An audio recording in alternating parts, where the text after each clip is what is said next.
1970 और 80 के दशक में CIA ने एक अनोखी मानसिक तकनीक रिमोट व्यूइंग पर आधारित प्रोजेक्ट स्टारगेट शुरू किया। इस प्रोजेक्ट का मूल उद्देश्य दुश्मन देशों की गुप्त जानकारी प्राप्त करना था, जो पारंपरिक खुफिया तरीकों से असंभव प्रतीत होता था। रिमोट व्यूइंग में व्यक्तियों को बिना शारीरिक उपस्थिति के दूरस्थ स्थलों, वस्तुओं या लोगों को देखने और समझने की क्षमता दी गई। यह एक ऐसा प्रयोग था जो गहन मानसिक शक्तियों को प्रयोग में लाता था। CIA ने ऐसे व्यक्तियों को चुना जो मानसिक शक्ति के लिए प्रसिद्ध थे।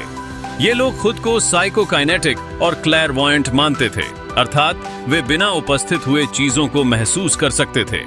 इन चयनित रिमोट व्यूअर्स को एक विशेष विधि से प्रशिक्षित किया गया, जिससे वे ध्यान केंद्रित कर सकें और सटीकता के साथ जानकारी प्राप्त कर सकें।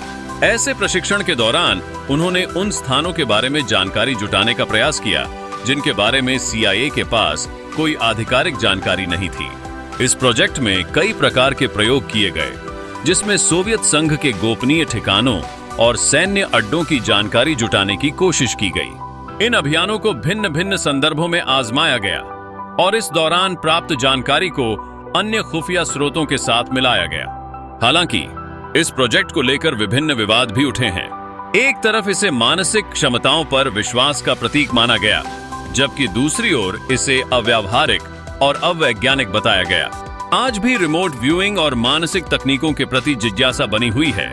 कई शोधकर्ता मानते हैं कि मानव मस्तिष्क की शक्तियां विज्ञान पर गहरा प्रभाव डाल सकती हैं, जो पूरी तरह से समझ नहीं पाई जा सकी हैं। स्टारगेट प्रोजेक्ट ने न केवल गुप्त जानकारी जुटाने की दिशा में एक नया मोड़ दिया, बल्कि इसे मानसिक विज्ञान के क्षेत्र में भी नई सोच का जन्म दिया, इच्छी का जन्म दिया।